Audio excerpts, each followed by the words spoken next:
Penyanyi Virgiawan Listanto atau yang lebih dikenal dengan nama Iwan Fals merupakan legenda musik tanah air. Fansnya yang bernama Oi tersebar luas di seluruh penjuru Indonesia. Kesederhanaannya serta lirik-lirik lagu yang menceritakan fenomena zaman menjadi daya tarik sendiri di mata para Oi. Masa kecil Iwan Fals dihabiskan di Bandung, kemudian ikut saudaranya di Jeddah, Arab Saudi selama 8 bulan. Bakat bermusik Iwan Fals terasah ketika dia berusia 13 tahun. Saat itu Iwan Fals lebih memilih menggandrungi alat musik gitar ketimbang lainnya. Bahkan Iwan rela mengamen keliling Bandung untuk mengasah kemampuan bermain gitarnya. Iwan lalu mulai mengembangkan bakat lainnya yaitu menciptakan lagu. Namun kala itu ia lebih memilih menciptakan lagu berlirik humor. Teman-temannya menyukai lirik lagu Iwan yang lucu. Bahkan ketika awal masuk SMA ada seorang produser dari Jakarta yang rela datang ke Bandung untuk menawarinya rekaman. Dalam beberapa waktu berselang, keahliannya membuahkan perhatian salah satu produser musik. Bersama Bambang Bule, produser dari Jakarta, dia menawari Iwan Fals muda untuk mengadu nasib di Jakarta, setelah mendengar kualitas suara Iwan Fals dari Radio 8EH milik ITB. Setelah memberanikan diri bertandang ke Jakarta, pelantun, sarjana muda, ini juga menjual sepeda motor miliknya untuk membiayai master rekaman albumnya. Dari sinilah, karyanya mulai dilirik oleh label rekaman profesional pertama kalinya.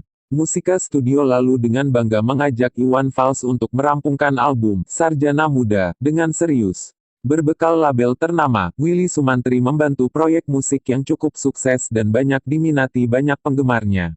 Salah satu lagunya yang berjudul Umar Bakri menjadi hits karena menggambarkan fenomena yang terjadi saat itu. Meski menuai kesuksesan, alumni SMPN 5 Bandung ini tetap menjalankan aktivitas mengamennya dari rumah ke rumah. Sayangnya Iwan harus mengalami banyak pencekalan dari pemerintah era Orde Baru. Lirik lagu yang dibawakannya disinyalir mengandung banyak kritikan yang dapat mengganggu stabilitas politik. Contohnya adalah Surat Buat Wakil Rakyat 1987. Lagu ini berisi tentang wakil rakyat yang suka tidur saat sidang.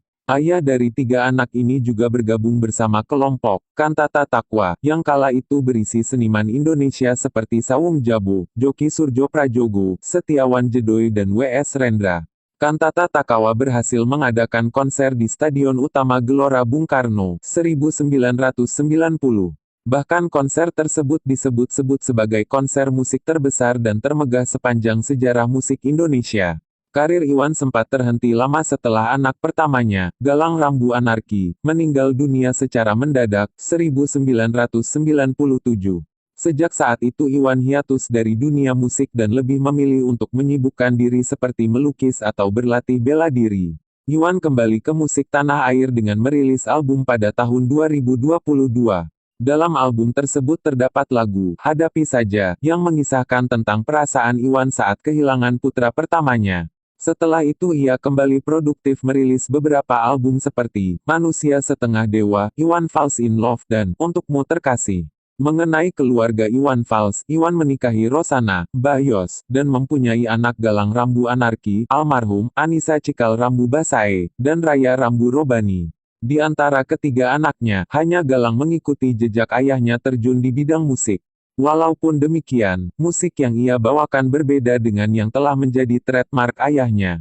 Mengutip dari biografiku.com, Galang kemudian menjadi gitaris kelompok Bunga dan sempat merilis satu album perdana menjelang kematiannya. Nama Galang juga dijadikan salah satu lagu Iwan. Lagu itu berjudul Galang Rambu Anarki pada album Opini. Lagu ini bercerita tentang kegelisahan orang tua menghadapi kenaikan harga-harga barang. Hal ini sebagai imbas dari kenaikan harga BBM pada awal tahun 1981 yaitu pada hari kelahiran Galang, 1 Januari 1981. Nama Cikal sebagai putri kedua juga dia.